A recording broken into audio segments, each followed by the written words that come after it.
लग्नाची पिढी मालिकेच्या एपिसोडच्या दुसऱ्या भागामध्ये सर्वांचं स्वागत. मधू आता मुंबईहून पुण्याला निघालेली आहे आणि निघण्याच्या अगोदर तिने शकुंतलाला फोन केलेला आहे.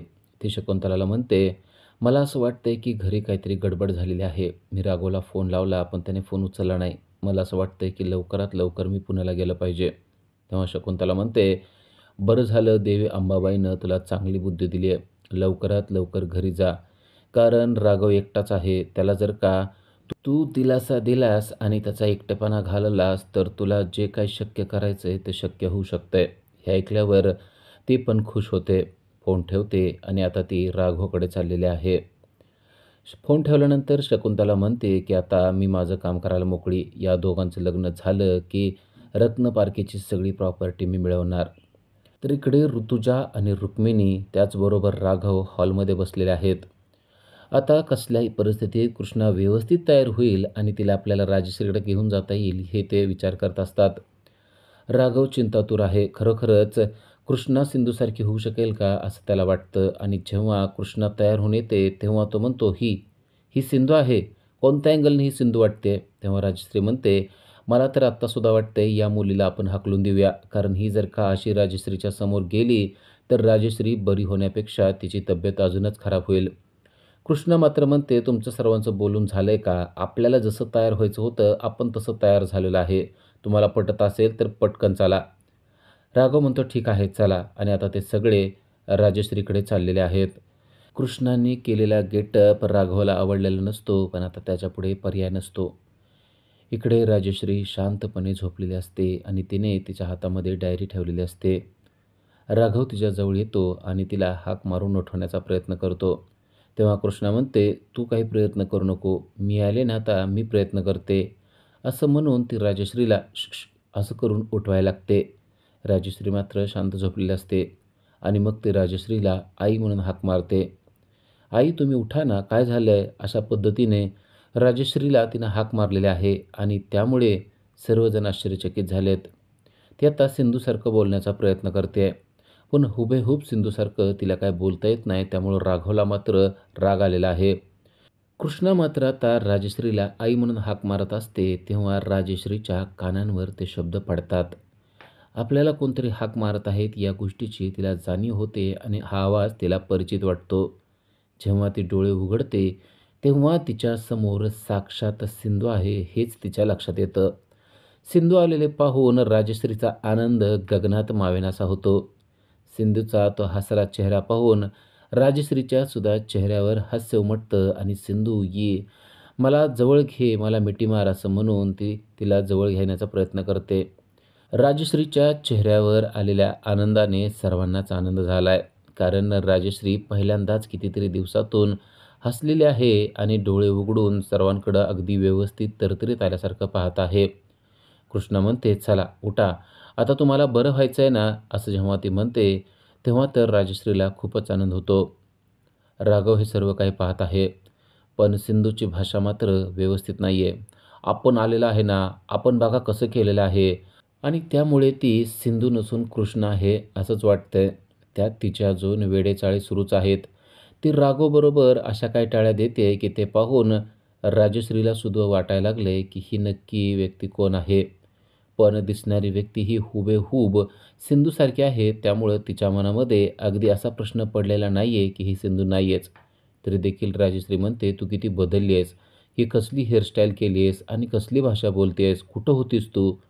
तेव्हा मात्र सिंधू शांत बसते. "पण काही का असेना, तुला बघितल्यानंतर मला खूप आनंद झाला आहे." असं सुद्धा राजश्री म्हणते. राजश्रीला आनंद झाल्यामुळे सर्वांनाच आनंद झाला आहे. कारण राजश्री कित्येक दिवसानंतर इतकं व्यवस्थितपणे बोलत आहे. राघव आईला म्हणतोय, "आई, आता तू ठणठणीत बरं व्हायचंय. तुला म्हणलं होतं ना सिंधू येणार आहे. आता सिंधू आलेली आहे. त्यामुळे तू निश्चिंत राहा." सिंधूसुद्धा बडबड करायला सुरुवात करते. "आपण तुमच्यासाठी असं करू, तसं करू" आणि मोठमोठ्याने ती बोलत असते. सिंधूचा तो आवाज ऐकून राजश्रीला खरंच प्रश्न पडला की ही सिंधूच आहे का? आणि ती अक्षरशः तिला म्हणते की "किती जोरजोरात तू बोलायला लागलेली आहेस. तुझ्या कितीतरी गोष्टी बदललेल्या आहेत." राघवला मात्र कळलंय की ही जास्त बडबड करायला लागली आहे आणि त्यामुळं आईला शंका येणार. त्यात सिंधू तिला म्हणते की तुम्ही काही काळजी करू नका. आता तुम्हाला ठणठणीत बरं व्हायचं आहे कारण तुमची ॲनिव्हर्सरी जवळ आलेली आहे ना आणि मोदक आता आईकडं चांगलं लक्ष द्यायचं हां, असंही ती राघवला म्हणते. तिच्या कर्णकर्कश आवाजाने राजश्री मात्र म्हणते की मला ना तुझा आवाज आता सहन होईना गेलेला आहे. राघव पण खूप चिडलेला आहे. पण राघवच्या एक गोष्ट लक्षात आली आहे. ती म्हणजे हिला राजश्रीची म्हणजेच आईची ॲनिव्हर्सरी कसं काय माहिती? सिंधू राजश्रीला उचलते, उठवून बसवते आणि तिला पाणी पाजते. राजश्री उठून बसलेली आहे आणि तिनं पाणी देखील पिलेले आहे आणि त्यामुळं सर्वांना खूप छान वाटत आहे. राजश्री म्हणते, "सिंधू तू किती दिवसातून आता मला भेटलीस. खरंच मला खूप आनंद झाला आहे. तुझा गेटअप जरी बदललेला असला तरी मात्र मला ही देखील आवडलं आहे." त्यावर कृष्णा म्हणते, की "आता नीट चांगलं व्यवस्थित बरं व्हायचं. आपल्याला ॲनिव्हर्सरी अगदी धूमधडाक्यात साजरी करायची आहे." हे सगळं काही राघव ऐकतोय. राघवला खरंच प्रश्न पडला आहे, की ही सिंधू आहे की कृष्णा आहे? आईच्या या गोष्टी हिला कशा काय माहिती झाल्यात? आता राजश्री शांतपणे डोळे झाकून झोपते. ती म्हणते, "मी थोडासा आराम करते." राघव मात्र चिडला आहे आणि त्याने कृष्णाचा हात धरून तिला बाहेर फरफटत ओढत आणलेला आहे. बाहेर ओढत आणून तो तिला डायरेक्ट प्रश्न करायला सुरुवात करतो. "तुला मी ओळखलेलं आहे. मी तुला म्हणलं होतं ना, तू जास्त नाटक करू शकत नाही आहे. मी तुला ओळखलं आहे. आता ही सगळी नाटकं बंद कर आणि मला सगळं काय ते खरं आणि नीट सांग." कृष्णा म्हणते, "आपल्याशी नीट बोलायचं. आपल्याला टच करायचं नाही. आपण सांगितलेलं होतं ना, तरी देखील तू आपल्याला टच केला आहे.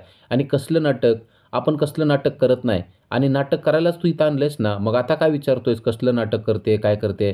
तू काय बोलतोस तुला कळतं का रे?" असं ती राघवला बोलत असते. राघव म्हणतो, "मी काय बोलतोय हे तुला चांगलं कळतंय. पण तू ना अगदी वेड पांघरून घेतलेला आहेस आणि तुला असं वाटत असेल तू वेड पांघरलेलं मला कळत नाहीये. मला सांग माझ्या आईची अॅनिव्हर्सरीची तारीख तुला कसं काय माहिती?" तेव्हा ती म्हणते, "हां, हेच असंच बोलतोस ना तू मला? आता मला तुझ्या प्रश्नाचे उत्तरच नाही द्यायचे आहेत." असं म्हणून ती खाली बसते आणि रडायला लागते. तेव्हा ऋषभ म्हणतो, "अगं रडू नको. तो काय म्हणतो त्याचं उत्तर तर दे." तो म्हणतो, "ही काय उत्तर देणार आहे? ही आता पकडली गेलेली आहे. ही सिंधूच आहे. ही कृष्ण नाही आहे. हे आता सिद्ध झालेलं आहे." तेव्हा खाली बसलेली कृष्णा म्हणते, "झालं ह्याचं सुरू. हा काही करून मी सिंधू आहे, सिंधू आहे हेच सिद्ध करायचं बघतोय.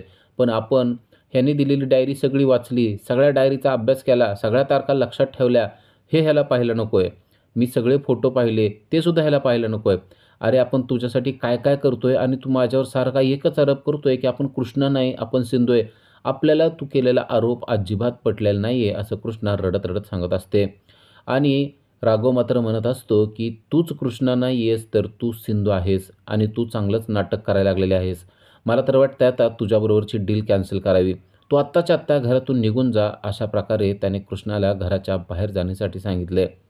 कृष्णा देखील चिडते आणि म्हणते, "ठीक आहे, डील मोडतोयस ना तू, आपल्याला पण इथं राहण्याची काही गरज नाही आहे. आपण कृष्णाच आहे आणि हे सिद्ध करण्याची पण काही गरज नाही आहे."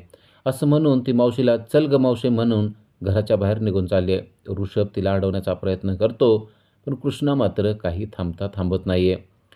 राघव मात्र तिच्या पाठीमागं अजिबात जात नाही. राघव पुन्हा एकदा ऋषभला म्हणतो, की "ती कृष्णा नव्हे तर ती सिंधू आहे." तर ऋषभ म्हणतो, "अरे तिने सगळी डायरी वाचली आहे, त्यामुळं मला असं वाटतं ती उत्तरं देऊ शकते आणि म्हणूनच तिने अॅनिव्हर्सरी ओळखली आहे." पण आता रत्नाकर आलेला आहे आणि तो राघवला मिठी मारून म्हणतो, "बरं झालं तू या व्यक्तीला घेऊन आलास आणि त्यामुळं आता राजश्रीची तब्येत खरोखरच चांगली झाली आहे. ती म्हणली आहे, की मला आता काहीतरी खायचं आहे आणि चहा प्यायचा आहे, ते देखील सिंधूच्या हातचा." "ती कुठे आहे?" असा प्रश्न करतो. तेव्हा राघव म्हणतो, "ती हे घर सोडून निघून गेली आहे." हे ऐकल्यावर रत्नाकरला खूपच राग येतो. "का? काय झालं?" तेव्हा तो सांगतो, की "तिचं आणि माझं काही पटत नाही आहे. ती सिंधू आहे, पण सिंधू असल्याचं मान्य करत नाही." तर इकडे कृष्णा बाहेर पडत आहे आणि त्याची मावशी तिला समजावून सांगते, की खूप मोठी डील तो आपल्या हातातून घालवली. तेवढ्यात रत्नाकर बाहेर येतो आणि कृष्णाला म्हणतो, की "कृष्णा आत्ताच्या आत्ता घरामध्ये चल." कृष्णा म्हणते, "आता आपण डील मोडून टाकलेली आहे. तो मोदक आपल्याशी नीट बोलत नाही ना, तर आपण घरामध्ये पाऊल ठेवणार नाही आणि आपल्याला केलेला अपमान अजिबात पटत नाही. मी त्याला सांगितलं होतं आपल्या अंगाला हात लावायचा नाही. त्याने हात पण लावला आणि त्याचबरोबर तो आपल्याला खूप वाईट बोलतो. खूप मोठमोठ्यानं बोलतो. आपल्याला त्याचं बोलणं सहन होत नाही." रत्नाकर म्हणतो, "हे बघ बाळ, मी तुझी माफी मागतो पाहिजे तर, पण तू आत्ता चल. कारण आता राजश्रीला तरतरी आली आहे आणि चक्क ती म्हणली आहे, की मला सिंधूच्या हातचा चहा प्यायचा आहे आणि नाश्ता करायचा आहे. त्यामुळे तू आलीस तर तिची तब्येत अजून व्यवस्थित होईल." पण कृष्णा मात्र काही ऐकत नसते. कृष्णा म्हणते, "आता आपण या घरामध्ये पाऊल ठेवणार नाही. आपल्याला माफी मागितल्याशिवाय आपण पाऊल ठेवणार नाही." तेव्हा राघव येतो आणि म्हणतो, "ठीक आहे, सोड सगळं. मी माफी मागतो तुझी. ती म्हणते, "अशी माफी मागतात का? माफी कशी मागितली पाहिजे?" आणि ते रत्नाकरला सांगते, की कान धरून माफी मागायला लावा ह्याला. कान धरून याने माफी मागितली तरच आपण येण्याचा विचार करू. राघव म्हणतो, "हे जरा अति होतंय. आपण अजिबात असलं काही करणार नाही." ती म्हणते, "माझ्याशी अजिबात ओरडून बोलायचं नाही. मी सांगितले ना, आपल्याला ओरडून बोललेलं अजिबात आवडत नाही. माफी मागितली तरच आपण येणार आहे, अन्यथा आपण येणार नाही." असं स्पष्ट तिने रत्नाकरला सांगितलेलं असतं. तेव्हा रत्नाकर राघवला म्हणतो, "राघव, कान धरून माफी माग." राघव पटकन कान धरतो आणि म्हणतो, "ठीक आहे, सॉरी, माफ कर मला." असं म्हणून लगेच कान सोडतो. तेव्हा ती मावशीला म्हणते, "तुला ऐकू आलं का हा काय बोललाय? इतक्या कमी वेळात माफी मागितलेली कुठं बघितलंय तू?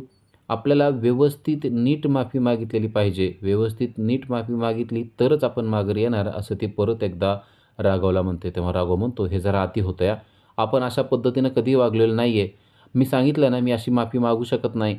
पण रत्नाकर राघवला म्हणतोय, "राघव, परिस्थिती काय आहे ते समजून घे आणि पुन्हा माफी माग." आता राघवने कान धरलेत आणि मी केलेल्या गोष्टीबद्दल मला माफ कर, असं तो डायरेक्ट कृष्णाला म्हणतो. तेव्हा तिला बरं वाटतं. ती म्हणते, "मग इतकंसं बोलायला इतका वेळ लावायची काय गरज होती? हेच अगोदर बोलला असता तर आपण घराच्या बाहेरच पडलो नसतो ना. आणि आपल्याशी परत एकदा नीट बोलायचं, ही गोष्ट लक्षात ठेव. जर का तो नीट बोलला नाही तर आपण घरात येणार नाही. चला, आता आपण मस्तपैकी चहा आणि नाश्ता बनवतो आणि तुझ्या आईला खाऊ घालतो."